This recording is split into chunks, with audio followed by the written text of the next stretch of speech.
Hello, and thanks for joining us today for this webinar from the Institute for Research on Poverty at the University of Wisconsin-Madison. I'm Judith Sears-Poisson, and I'm pleased to be hosting the webinar today. Our webinar is on evidence-based policy and practice approaches to addressing homelessness in the United States. The 2024 rate of U.S. homelessness increased by 18% over the previous year, with a 39% rise in families experiencing homelessness. According to an annual survey conducted in communities across the country, more than 770,000 people were living in shelters or outside, the largest number since the report was initiated in 2007. Our panelists today will provide historical context for homelessness in the United States, as well as research findings on the effectiveness of various policy and practice approaches to decreasing homelessness and supporting unhoused families and individuals. First, we're going to hear from Cindy I-Fen Cheng, the Robinson Edwards Professor of American History and Asian American Studies, right here at the University of Wisconsin-Madison. She's going to set the stage by sharing the historical context of homelessness in the United States. Next, we'll turn to Katherine Levine Einstein, who is an associate professor of political science at Boston University. She'll share her research on approaches to planning for homelessness that include land use policy, housing markets, and cities' homelessness responses. And then we'll hear from David Phillips, a research professor of economics in the Wilson Sheehan Lab for Economic Opportunities at the University of Notre Dame. David will discuss evidence-based solutions to homelessness, specifically the role of housing assistance and prevention. This webinar is supported in part by funding from the U.S. Department of Health and Human Services, Office of the Assistant Secretary for Planning and Evaluation. But views expressed by our speakers don't necessarily represent the opinions or policies of that office or of any other sponsor, including the University of Wisconsin-Madison.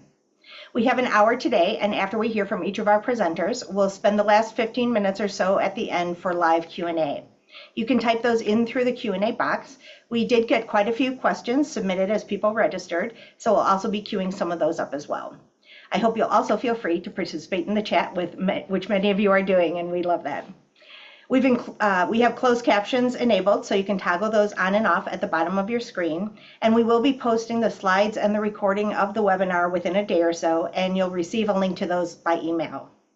We also wanted to let you all know about a great webinar that some of our colleagues are hosting next Tuesday, March 11th, on the topic of pathways into and out of homelessness for aging adults. The presenters will share research about trends in later life homelessness and the role of frontline service workers to support the housing security of older adults. And we'll drop a link for registration for that into the chat for you a couple times during this webinar. So with that, thank you again for being here, and we'll get started with Professor Cheng. Hi, I want to thank everyone at the Institute for Research on Poverty for hosting this amazing and special webinar, and especially to Judith Sears-Poisson for organizing us, and also to thank all of you for showing up today. I know everyone's schedule is busy, so we really appreciate you attending today's session. Today, my presentation today actually draws on a simple premise, which is that there seems to be amongst community workers, homeless advocates, and scholars, and some elected officials, that there's a kind of a general consensus that one of the biggest causes of homelessness is the issue of the question over housing, or the lack of permanent affordable housing. And that particular cause also shapes a lot of our understandings of solutions to homelessness, which is also the issue of housing.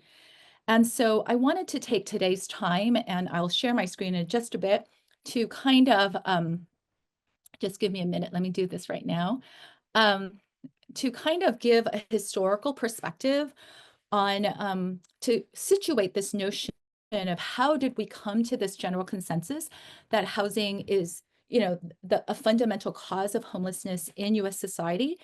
And then I'm also going to draw from that very same historical context to help see if it could help highlight, nuance, deepen what is, what are we talking about when we're talking about this, about housing, and what what did this historical context shed light on the kind of policies we develop? And especially, I think one of the most common ones that we see today, and I did get a little peek at some of the early submitted questions, especially stuff like the housing first policies. So I wanted to go through this. Now, many people who are interested in this topic or who know this understands that there's a lot of different origin points to how we begin the discussion of homelessness. I'm going to start, sorry. I have to work my own screen. I'm going to start in the post-World War II US. And this is, again, a very common origin point. And I'm going to use this thing to, again, trace how did we come to this notion that housing is a fundamental cause and perhaps the solution we need to turn to for to addressing the issue of homelessness. So I'm going to highlight 3 different things that are critical to understanding this in this post-World War II US, because I feel like this really shaped our current understanding of homelessness today. The first that most people would start off with is that during this time, starting right after the post-World War II period, around 1949, the federal government is going to pass a series of laws to promote urban renewal programs. And one of the key things that they're doing, right, is that they will provide cities nationwide could access federal funds to for what they call slum clearance. And so it's going to initiate and prompt a lot of city officials to use and access this money to do research on various areas. And they're going to designate places as slums or blighted areas so they can access this fund for urban renewal. And during this time, and for many people, the understanding as they're looking for what is blight and what is slum, the areas and districts of extremely poor people or homeless districts became a huge target. And I wanted to kind of use this then to turn really quickly to say that what does it mean then, what we talk about in the post-war period? So I want to just quickly do a quick thing of what do we mean by homelessness during that period? And then what are these homeless districts that we're particularly talking about? And some of it is pretty obvious, but the definition of homelessness actually from 1911 forward until the 1980s, they were defined as people who lived in cheap lodging houses in congested parts of urban areas. And I know that some of people are curious about rural homelessness. I'm so sorry, I'm turning into the dominant kind of literature, and much of this is going to privilege and situate in urban areas. So from this, what then became, oh my goodness. I don't know how it skipped. So sorry about this. So what this translated to is what are these cheap lodging houses? And there's many different kinds of forms, but the one predominant form that started to arise that became, that has caused a lot of attention and is still having a lot of attention today are these single room occupancy hotels, sometimes called residential hotels, where they're just these rooms, like 10 by 10 rooms. They have a hot plate, a public bathroom down the hall, and they're usually known for incredibly horrible living conditions, blighted, insect infested, and all these things. But these were the areas where people who are extremely poor lived in, and they were referred to as the homeless. And the districts that they lived in, and that was the areas that urban planners in the post-war period were interested, was not so much these SROs or these single room occupancy hotels, but the skid rows, the districts. And so what they were looking at is how do we raise and get rid of skid rows? Because we want, to expand our business district in these downtown areas. And so the focus here at this time when they were doing these urban renewal programs was all these surveys was about how do we raise and get rid of and demolish skid rows in American cities. And that became the blanket term skid row for homeless districts across American cities. And so I'm going to focus, even though my own research is on Los Angeles skid row, I'm going to focus a little bit on just some pictures on Chicago skid row, because that's where in this post-war period, so much of the research was concentrated on for so many various reasons. And these are just some pictures from the Chicago Tribune. And you can see like a picture that they had of a SRO room. And then also these are just concentrated areas that's going to have a lot of residential hotels that line these streets of West Madison Avenue. And the biggest question then the question of, the research that centers on should we get rid of skid rows is it's going to have a longer tradition of how then people viewed homeless districts? Is it a place that's a manifestation of all the social ills that we want to eliminate from society? And thus, if we raise it, homelessness and everything is going to be gone. The people who were against it saw Skid Row as a community for extremely poor people that was essential to their livelihood. They termed things like the Skid Row way of life, and they attributed agencies to these people, agency to the extremely poor, that this was a community they built. It may not look like middle-class neighborhoods, it may not mirror that, but this is an essential community, and that they were there to support each other. This is an extremely positive, particular system that was so critical to, it's a neighborhood, right? It's not just a blighted area. As some of you may know, that perspective was not as popular, and the perspective of Skid Row as a blighted area really took off, right? And so that's why people look in the post-war period, because this is a time with the largest group of permanent low-cost housing for the extremely poor. These SROs were demolished because, and the alternative of refurbishing them, of replenishing, was not an option. It was just to demolish them, right? And what we see, the full manifestation of the consequences in the 1980s, because there was a whole other slew of factors like the recession and everything else, that's going to lead to a particular, that they call the 1980s the crisis, right, of homelessness. And you're going to see different critiques that's going to start emerge. That the critiques that were coming out during the 80s, I think, mirrors a continuation of the topics that people talk about today when they talk about homelessness, which is questions over the shelter system, that instead of building permanent low-cost housing to replace the destruction of SROs, we switched over to shelter systems, or we converted other SROs into shelters, which gives off this false understanding that the crisis of homelessness is really just a temporary thing in someone's personal life, that and after a while they will leave. But shelters are by default temporary places, right? So it's always like coming in and out. So that extremely poor are what some scholars described being stuck in a captive state of having nowhere to live.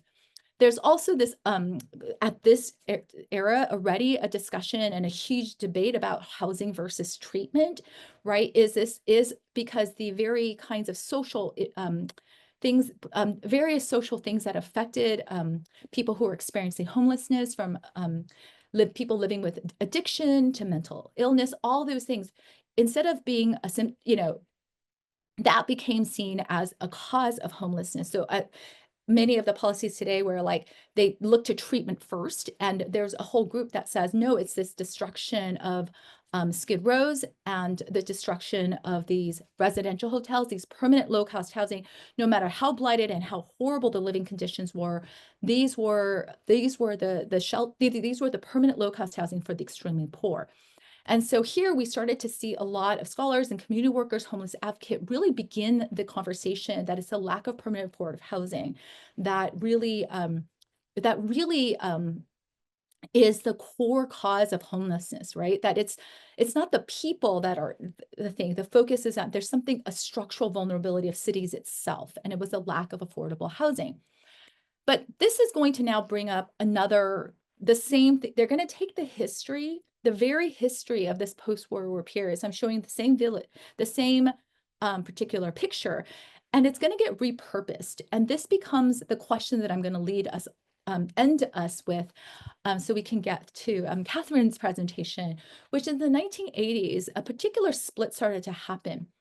That even as people recognize that the destruction of low-cost housing is the foremost cause of homelessness, or street homelessness, people living without a fixed abode, you start to have people were looking at it was housing alone. And those who remember the destruction of Skid Row, they carried forward that it wasn't the SROs itself or housing itself. It was a community-based approach to how homelessness was addressed. And it wasn't just, it was never just that building itself. It was a social network of an extremely poor people.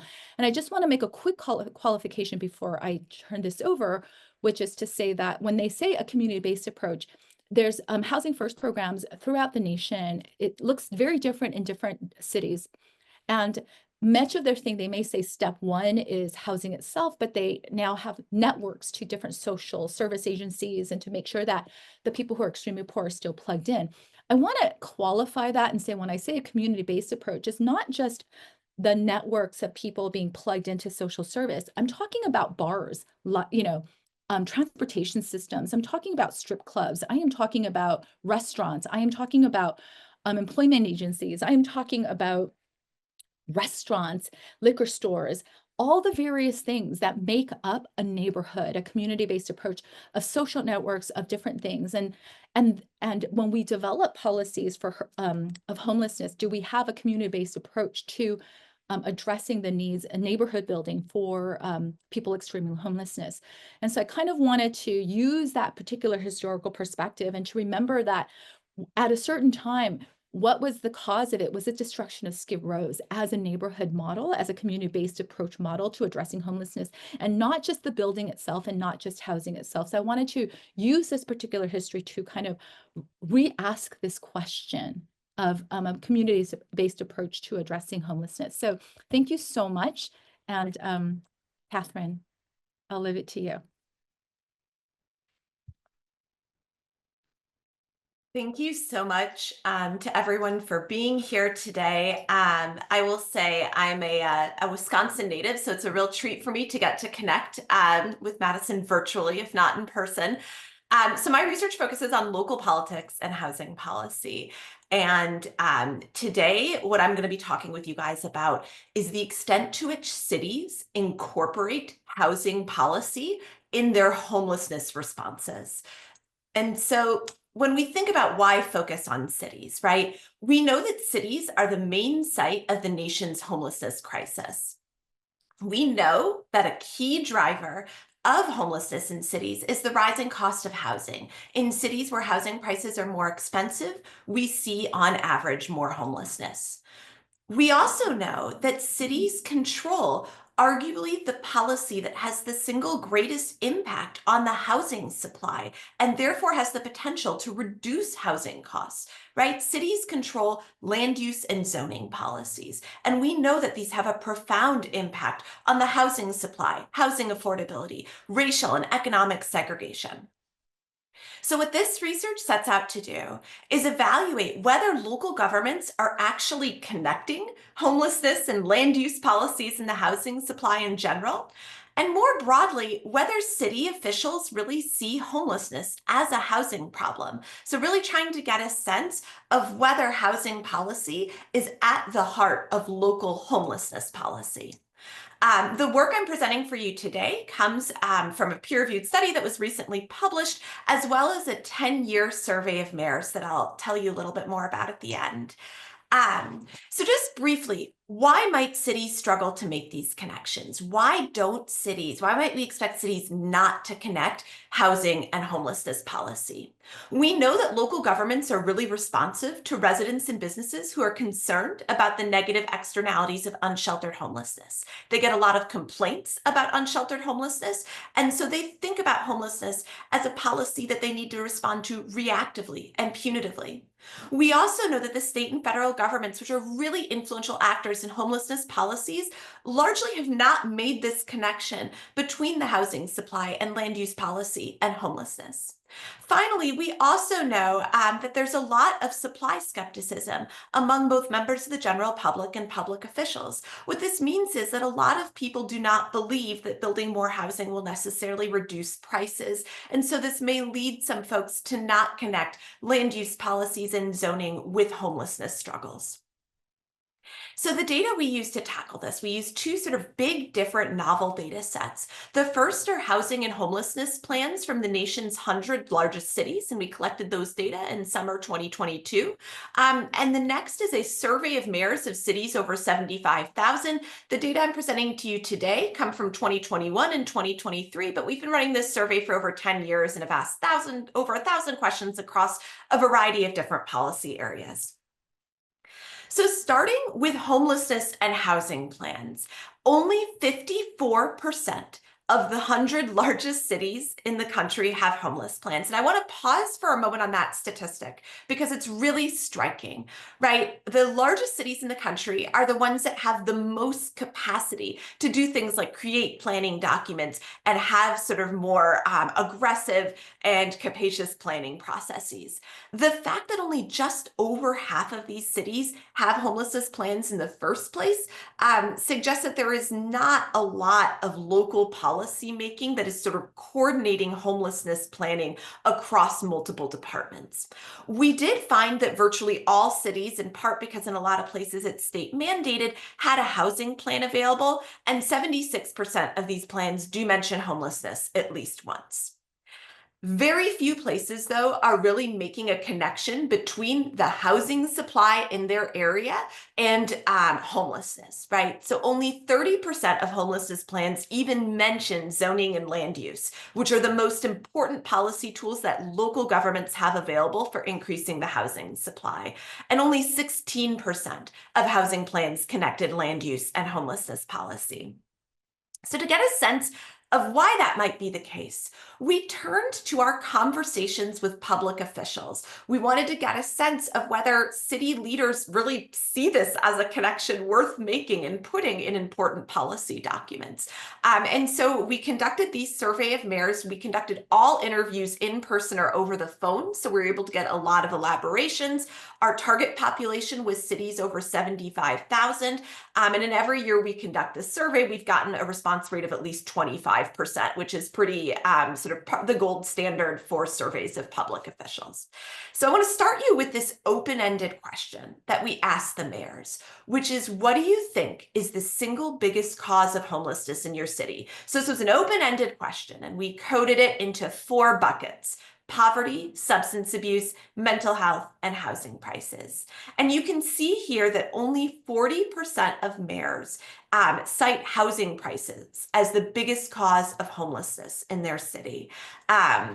Many mayors, and this is again in sort of the open-ended elaborations that we had in our conversations with them, talked about things like mental illness and drug abuse, right? Some mayors told us that they believed that homeless people did not desire to be within housing and suffered from sort of significant drug and alcohol addiction and mental health issues, right? And so one reason that we may not be seeing housing as a central part of homelessness policy making at the city level is that the public officials themselves don't really see this and make this connection.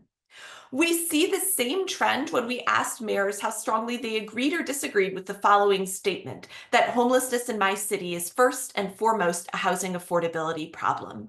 Here again, under half of mayors agreed with this statement. And so once again, we're really seeing that mayors, a majority of mayors at least, do not see homelessness first and foremost as a housing problem. So what do they see homelessness as, right? Again, we see across different metrics that they see it as about mental health, substance abuse, and disordered behavior. So in this question, we asked mayors, again, on an agree-disagree scale, whether disruptive behavior in public spaces such as parks and mass transportation has gotten worse in their city over the last 5 years. And a majority of mayors here agreed with this statement, that they saw disorder as worsening in their communities. And I think seeing sort of homelessness not as a housing problem, but as a problem of disorder and addiction has led mayors to tend to favor policy solutions that are oriented more around sort of punitive solutions and reactive solutions. So a very strong majority of mayors believe that a part of a city's strategy to maintain public order should include periodically clearing homeless encampments. We also see a majority of mayors agree that part of a city's strategy to maintain public order should include using curfews and restricting the use of public spaces, such as parks after sundown. These are measures that are often thought of as criminalizing unsheltered homelessness. And so taking these results in sum, what we find is that a majority of cities and their leaders do not see homelessness as a housing problem and connect homelessness and the housing supply in important policy documents. Instead, they tend to support more reactive and punitive solutions to homelessness that other research has shown exacerbates rather than addresses the problem.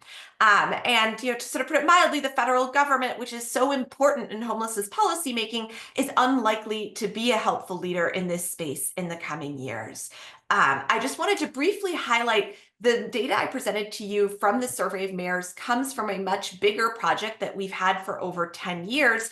And we have made all of these data publicly available at a data portal. So you can go to this data portal and search for homelessness or other topics that you're interested in. We've asked other questions about homelessness, but also about a wide variety of other policy areas. So if this is helpful to you in your research or policy work, we want to let you know that this resource is available. And again, totally publicly accessible to anyone.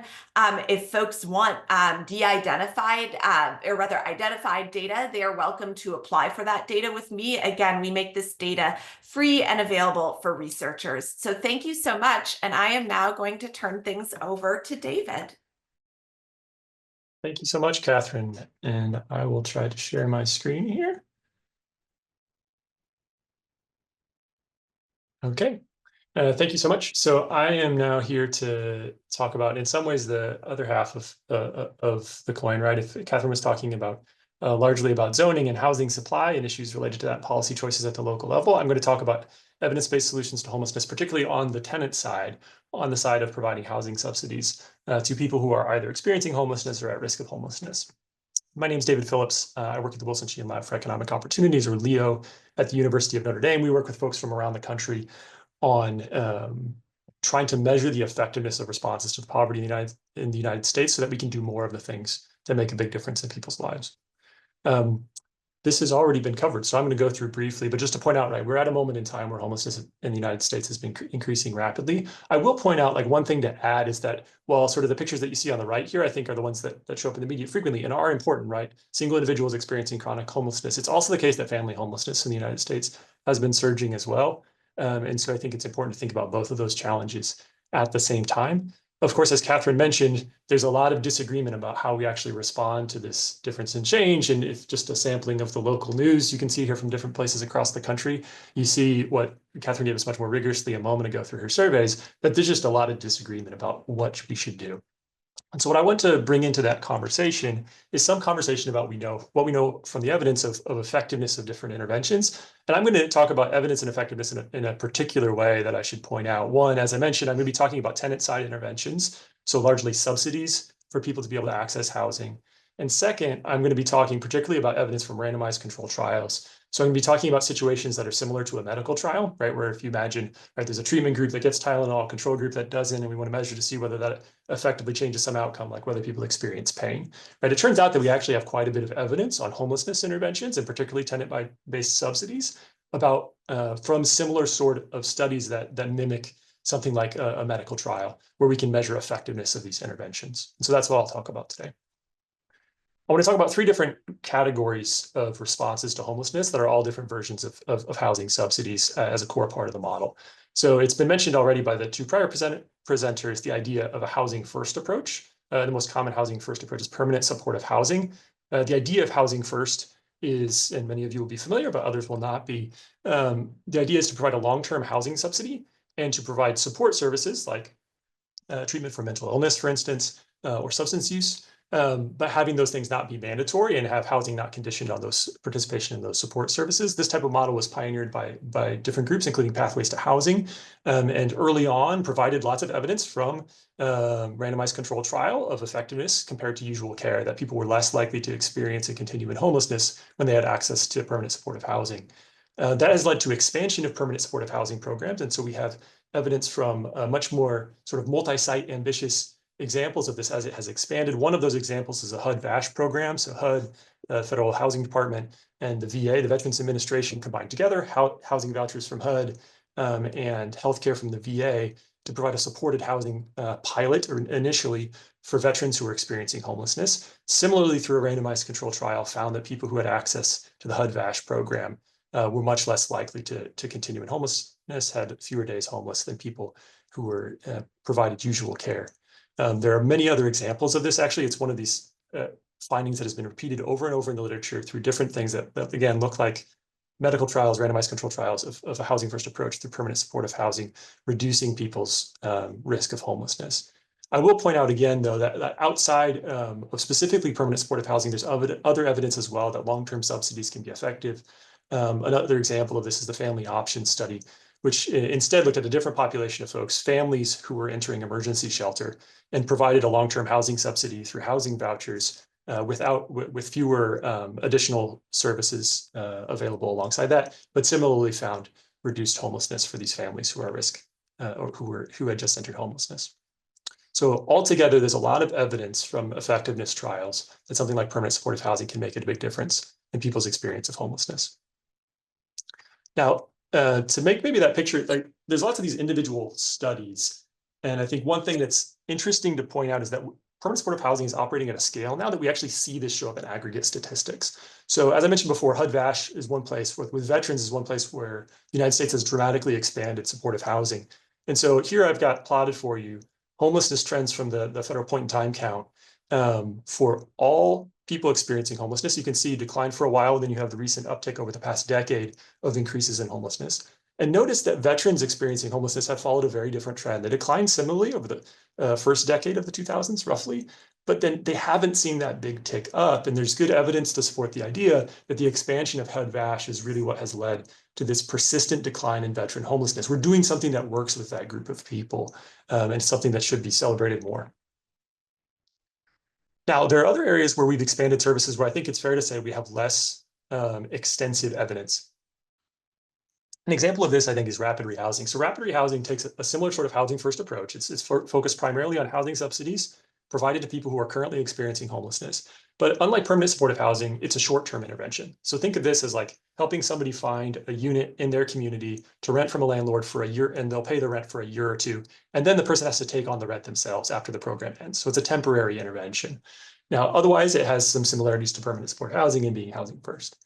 Evidence for this type of intervention, one, there's just a lot less evidence from things that look like a randomized controlled trial. And the evidence that we do have is more mixed. So for instance, the family option study also has a rapid rehousing arm, and that arm shows much more mixed results than, for instance, a long-term subsidy.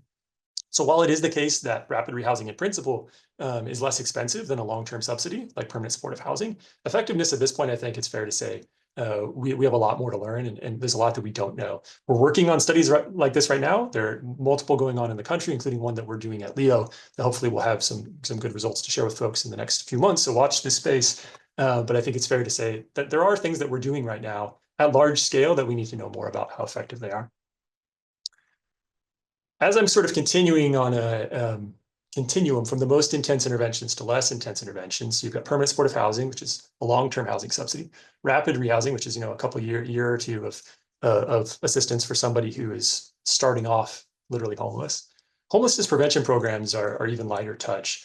So this is a type of program that is serving somebody who is currently housed but at risk of losing their housing, likely getting evicted and becoming homeless. There's a lot more families in this group of people, people who have been paying their rent but can't now because they lost a job, et cetera. And homelessness prevention programs, what they will do is typically do something like pay 1 month of back rent to a landlord. Here's a place where there's been a growing set of evidence. There used to be very little evidence on prevention programs. Now it has expanded, I think, pretty rapidly. And I want to talk about one particular study that we did at Leo to give some content to this. So one study that we did, we worked with folks in Santa Clara County, California, that's San Jose, Silicon Valley, and the areas around that. We worked with our primary partner, their Destination Home, and a couple of dozen other organizations around the community that you can see here that operate their homelessness prevention system. It provides a lot of assistance of different variety that you can see here, legal aid, case management, to people at risk of homelessness. The study that we did with them focused particularly on financial assistance, most of that paying back rent to landlords. And so we ran a randomized control trial with them where they had a lot of people requesting assistance, more than they had money to be able to pay. So they were having to turn some people away anyway. And in that context, we ended up doing a randomized control trial of seeing what happens when some people have access to assistance and other people have to be turned away because of the lack of budget. And so we were able to compare what I'm showing you here are outcomes for people in gold, what I'm going to call treatment group, people who were offered financial assistance, and people in control who were offered those other forms of assistance, legal aid and so on, but did not have access to financial assistance. And this graph is showing you the proportion of people over time who became homeless as measured by things like entering emergency shelters. And you can see that if you go, as you go 1, 2, 3, up to 12 months after people entered the study, you can see that the proportion of people in that control group, the people who didn't have access to financial assistance who become homeless, goes up and up and up and up. People are becoming homeless. And you don't see that same trend for the gold bars for the people who were offered financial assistance. In fact, a year later, people who had access to financial assistance were 3 times less likely to become homeless. And I want to point out that that difference is big. And it also, it doesn't go away, right? That gap between those two bars, it opens up and it gets wider over time. It's not that this sort of light touch intervention sort of kicks the can down the road and then people end up in the same situation 6 months later. It seems like it has a persistent effect on people's situation. Finally, one thing that we tried to do in this study, right, was to try to quantify like how big is that effect? And so what we did is tried to add up. This is very difficult to do. I can talk in more detail about it at lots of length about how hard it is to do this, but like we tried as best we could to add up the benefits to the recipients themselves of the financial assistance, benefits to landlords of things like not having a vacancy, benefits to the community for some of the collateral consequences of people experiencing homelessness like crime. Try to add those things up and put a dollar value on them as best we can. And the best estimate we got was about $2.50 of benefits for every dollar spent. And so this and other studies that we have are getting increasing evidence that homelessness prevention, a lighter touch intervention, can also be quite effective. Now, one thing I want to leave you with is to talk a bit about what do we do with this evidence? So we have evidence from particular studies. What should we do with this? And I think the example in Santa Clara County is instructive, because what did we do once we had this evidence? This is a study that we did in 2019. We worked a lot with local stakeholders to give them information about what we were learning from this study. And there were many things going on in the community, but one of them was the study. And the combination of those factors led to a situation where it was possible, where this program, which was initially largely privately funded, was able to transition to a public funding model where it is sustained and has been expanded and funded by local county dollars in perpetuity. So that's something that was tested and tried out on a small scale can then serve a larger number of people. And I think is a good example of ways that local actors in the current environment can think about how to expand services that are effective for people at risk or experiencing homelessness. Now, we don't want to just stop locally, so we've been working to try to spread this, what we've been learning from this particular location to other places by talking to folks like here, by interacting with folks in the federal policy world.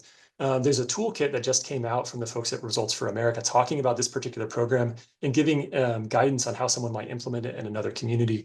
And of course, we try to engage with the national conversation as we can. And so for those that are interested on this particular study, I want to leave with a couple of resources. One is that toolkit that I mentioned that talks about the Santa Clara folks and how they operated their program for folks who are interested in it. The QR code here will give you a link to the toolkit that Results for America and Leo did together. The second link here is a link to a literature review, a journal article that I did with some of my colleagues that the first part of my presentation is largely based off of. And so if you're interested in that, there's a lot more there about what evidence we have from things that are randomized control trials on the evidence of homelessness responses. And finally, our lab is constantly working with folks around the country, like our partners in Santa Clara County, on building more evidence about the things that we need to learn more about in the country. If that's something that's of interest to you, please let us know. My colleague Mara's emails here is a good person to contact for that. So thank you very much. Thank you to all three of our presenters, and I'll ask everyone to come back on screen for our Q&A. Great information, a lot of appreciation for what was shared in the chat, so thanks to all three of you. I have a few questions, and I pulled some from what people had noted today, so thank you for that. One that I think is really interesting is about how to get community buy-in and change perceptions of homelessness. I think, I think Katherine showing that was specifically with politicians, but, beliefs around why people are homeless and why they might not want to be housed or all those barriers. How have any of you seen effective buy-in on a community level in looking at homelessness and seeing it as an issue for everyone? Who would like to start? Katherine? So I think it's a really hard problem because when we think about sort of who are local leaders hearing from, who participates in local politics, it tends to be people who own homes, people who are economically privileged on a variety of dimensions. And I think a lot of those folks see homelessness as, again, they see highly visible homelessness as something that creates negative externalities for them. They see the needles in the parks and things like that, and it doesn't make people sympathetic, right? And so when I think about what is sort of most effective as a policy solution to get sort of more community buy-in, I think first, finding ways to generate empathy, and maybe David and Cindy and like your community work and your historical work can provide successful examples of this. But I think finding ways to sort of build that empathy and to also see the homeless population more broadly, right? A huge number of people who are unhoused are families with children, or people who are not sort of sleeping on the streets, but sort of seeing homelessness more broadly as an issue that needs to be prevented, I think is another way where we can sort of see broader community buy-in. Thank you for that. Cindy, do you have any perspectives on that? Yes, I mean, I think that in terms of what a lot of people have done in terms of the community, and like here I'm going to be drawing specifically from the 1980s and 40s from looking at Los Angeles in particular, right, is that I do think that one effective approach is what people have done in terms of humanizing the home, people who are extremely poor in terms of gathering oral histories and featuring who they are and their circumstances. But I also think that what becomes really, really critical, and there's going to be pluses and minuses towards that, right? Because as you are looking at the individual and humanizing it, it starts to look like as an individual issue that, again, the struggles that they have personally, right, leads them to a particular state, right? Whereas when you're looking at the actual structural vulnerability of cities and you're saying the lack of affordable housing, people could struggle, right? And people can descend into extreme poverty, but doesn't have to lead to the result of having nowhere to live, right? And so I think that those things, it's kind of like to recognize what it does and to also understand that there's going to be limits to these types of approaches, right? But I also think that in terms of a really strong community-based support, right, I do think that community-based organizations, right, in terms of how they advocate what they do, I'm thinking of too long of a thing, so I might actually switch over to David, but I do think that that is a longer struggle and to gather the things, but I do think that the question is right on. I think we do need to switch how people in the community understands the actual problem of homelessness, and I feel like we just have to keep putting things out, keep talking to people, and keep doing that. That is actually absolutely essential. Thank you, Cindy. David? Yeah, two things come to mind. One is I do think that when I talk to local policymakers or people with financial resources to make a difference in this space, like I think people do in general view the first best, the ideal situation as one that is both good for people experiencing homelessness and is also good for the community in the sense of parks and such that Katherine was talking about. And so I do think to the extent that we're able to identify interventions that do both of those things at the same time, I think people are very receptive to that argument. And it's when we get in this situation where those run against each other that then we end up with lots of problems. And so I think that's part of why I've tried to invest lots of time in let's look for things that hit both of those goals at the same time. The second thing I would point out is I do think that community organizations have a lot to share. I think a big piece of what, like in the Santa Clara study I was talking about, a lot of what that's trying to do is say, okay, what's the reality of actually these families who are experiencing homelessness? Many of whom are quite invisible, right? They're sleeping in cars, et cetera. They're not the folks who show up on the front page of the newspaper as much, but what is their actual experience and try to get that into the narrative, I think is a really important piece of it because the narrative that we get is often pretty flat and it helps to give it more depth of real people. Thank you. And actually, there's a question that was posed that I think is a good follow-up to this, and that is how can city and county governments most effectively collaborate with each other and with nonprofits who are in the community and have a very different perspective and different positioning. David, since we were on you, do you want to continue on that one? Sure, and I guess I'll just continue with the Santa Clara example because I think it's helpful here. I mean, I do think this situation where the neat thing about homelessness services locally tends to be very decentralized, and that has advantages and disadvantages. The advantage of that, I think, is that you do have lots of different innovative organizations who are trying to do new things. Like at one point in time, Pathways to Housing was a nitty-gritty small actor with a big idea, and they tested it and they found something, and now we've done very different things with that. And so I think local government being open to the ideas that are bubbling up for their community, demanding that they have evidence that those things actually work, right? That they're not just doing something that's hopeful. I think partnering with and identifying those ones, and then looking like local government can be a way of sustaining these things that it's really hard for a nonprofit organization to sustain for long periods of time and to scale, right? And so I think local governments have the ability to take good ideas and from the laboratory of nonprofit organizations, et cetera, and do much bigger things with them. Great. Cindy, did you want to add anything there? Yes, I mean, I think that collaboration is critical. And also, if I was to, go on in terms of the thing, I think what I see is there's different, again, I really appreciated David's presentation of different things, but I think that transitional housing, in terms of what you're saying, Rep, is actually a really effective way where you can see the collaboration of those things really happening, right? Where you're seeing someone on the verge of something, and then you could help look for subsidized things and have them housed right away before entering into street homelessness, right? But I also think there are other really strategic and important policies, especially in this particular day and age.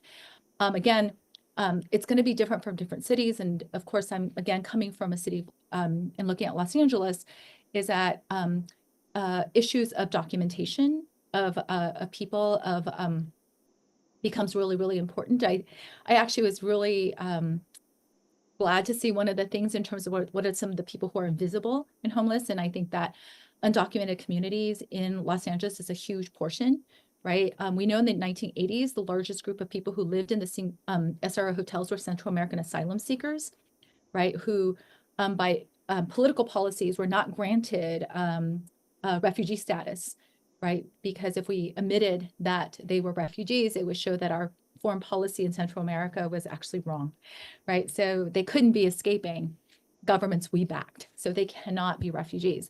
So we have so many people that are in these things that are actually undocumented. So how do you, when you look at this, a particular institutionalized system of receiving care, for medical care, all these things, right? To think about, if you're going to look for certain kinds of documentation, you're going to also miss out on supporting a whole group of undocumented, extremely poor people. That's also what I'm really passionate about in terms of talking through, in terms of that, providing that kind of support, the ones who are invisible in this particular narrative. And in different cities, you'll have different kinds of issues relating to that. So I am very, I also want to just point that part out too, that we have to change how we do IDing. Thank you. Katherine? Yeah, so there's huge variation in how well cities and counties play together. And in some places they are mortal enemies. I think they do not get along. They don't share basic information with each other. When we, one of the other sort of homelessness questions that we asked mayors was actually just about like the basic data availability. And something like 10 or 15% of mayors were like, oh yeah, the county collects information about homelessness and they just don't share it with us. Like they just won't give us that information. And so I think in those situations, right, where there is just like no collaboration at all, we need state governments to set in and create strong incentives for collaboration, because fundamentally addressing homelessness it's a regional problem, right? Housing markets don't stop at municipal or county boundaries. And so when we think about what solutions are going to work, it's going to involve multiple different local governments in the same region, coordinating with each other and not doing things like trying to dump homelessness into the next surrounding jurisdiction, which is also something that we heard from our survey of mayors. So I think there's like these wonderful instances that David and Cindy have highlighted where there are great collaboration, but there are also unfortunately places where there is just non-existent collaboration that we may need higher levels of government to step in to incentivize or require it. So I feel like all of you must have snuck a look at my notes, because you keep teeing up my next question perfectly, because you mentioned data there, Katherine. And one of the questions was that a lot of communities struggle with data gathering. And even if there are data systems in place, they're still not providing the full picture of what homelessness really is like in a given community. And the person who asked the question would like to know if you all have any advice for communities like that who are trying to come up with a strategic plan to address homelessness using the most robust data possible. Katherine, do you want to start us off?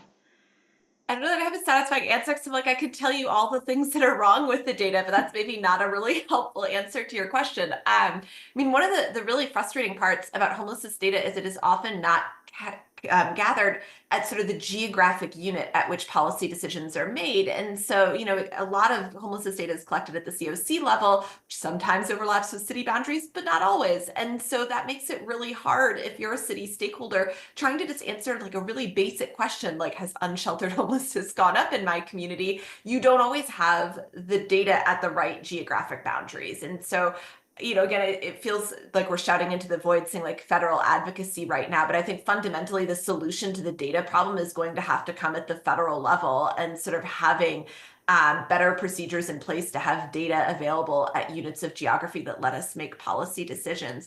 I think the second really big challenge that I just want to highlight is that a lot, you know, back to an early point I made, that a lot of homelessness is individual or is invisible, right?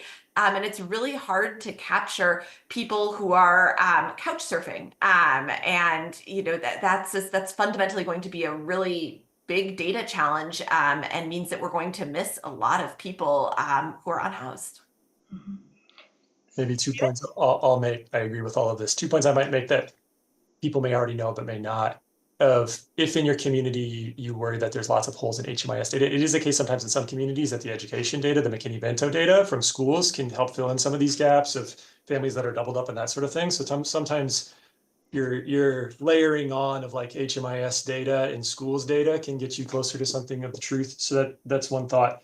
And I do think actually there's a huge amount of variation in even for HMIS, homelessness management information system data from COCs and the quality of it. And so like, I do actually think there's pretty high returns to investing in good technical infrastructure and in like getting all of the organizations in the community really entering their data into HMIS. Like that varies a lot across communities. The study I showed you from Santa Clara County only exists because they have really high quality HMIS data that has good coverage, which is not true everywhere. So I do think there's actually high returns to just doing well with the infrastructure we do have. I think gets you some of the way, if not all the way. Great, thank you. Cindy?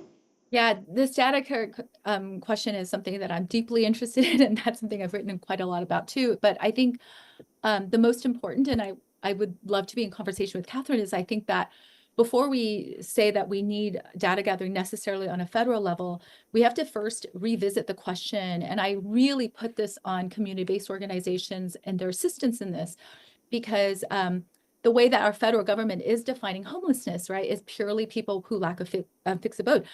It is not a coincidence or a hard thing why people who couch surf are invisible, is because we will not count them. They do not legally count by HUD. But in 1980, when they came out with their thing to redefine it, people living in SRO hotels are not counted as homeless, but Los Angeles community-based groups always count people in SRO hotels. And that intervention is critical. It is so critical. So for me, I'm not sure I'm going to go to the federal level. I really look to deeply community embedded neighborhoods who are working in an area that they can designate as high concentration of people who are experiencing homelessness, do the canvassing, do the thing, ask the questions, ask the things, look for people who are, and housing precarity is a big thing. And the reason I personally, again, do not like the term unhoused is because people living in SR hotel should still be counted as homeless, historically speaking, and it should be. HUD, the federal, will not.